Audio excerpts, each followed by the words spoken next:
Natural wine, as you all know, is a very talked about subject and concept today that doesn't have any legal definition anywhere in the world, on the opposite side of organic, that has legal definition. Biodynamic doesn't have legal definition, but has associations that put together some very strict rules about it.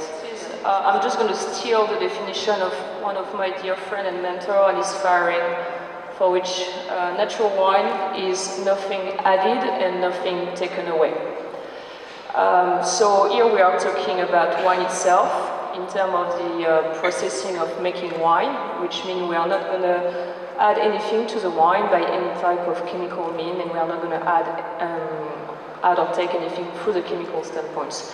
It's kind of the main labels you are seeing mostly in Europe, but I think that Europe today is kind of still of the base in terms of trying to use different type of association or recognition. And this is the main one that you are seeing in terms of conventional wine, organic wine, biodynamic wine, and natural wine. With today, this is the two big guys in Europe, AVN and Saint, with their sulfate requirements. The last one being no sulfur added at all. It's kind of in a bottle. We have conventional wine, organic, biodynamic, natural, and Saint, which is what they call pure jus with nothing added. And you can see inside they put the amount of additives that are legally authorized, at least by countries that are members of the OIV, which are most of the countries in the wine world, but the United States, China, and Australia today. So the idea is to say natural wine is going to be the last one when you don't add anything, because you can make wine without adding any type of additives for stabilization, but a tiny bit of bisulfites.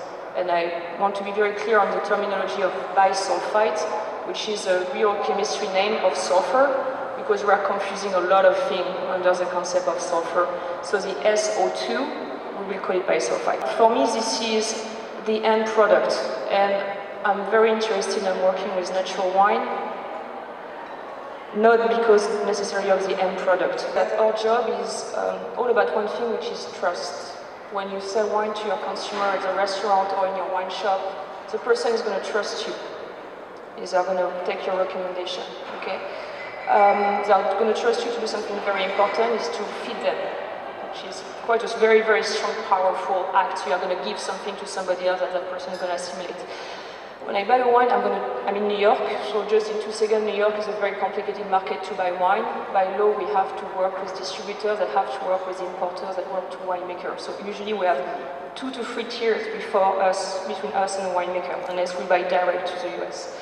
But I'm going to have to trust my distributor if I buy a wine from a producer I don't know. And my distributor is going to have to trust the winemaker about what they are saying, because we are not like Japan that requests some analysis, so we are going to have to trust. So we need to realize it's all about trust today in an industry that doesn't want to put a legislation, a mandatory legislation for ingredients. So it's about trust. So how do we do that? We need to meet the people. And I know it's very complicated financially to go and travel and to visit every single winemaker possible. But if you can't do that, you need to do 2 things. You need to first to learn how to taste. And I think I'm going to develop that in a second with the challenges. And then you need to rebuild a network of people that are like-minded like you, and you don't hesitate to ask questions. Because I think one of the big problems of us sommeliers is we are swallowing a lot of the marketing that we are told, and we are not asking the right questions, because also we are not necessarily told during our study about the right question to ask, especially into viticulture and wine chemistry. And I think we are lacking a little bit of that knowledge today, which I definitely miss, and I'm working a lot today on learning more about wine chemistry, so I can really know what I'm talking about, and I have no problem asking the questions. And we should ask more questions because it's all right. We should just swallow the thing and say, oh, yes, oh, great.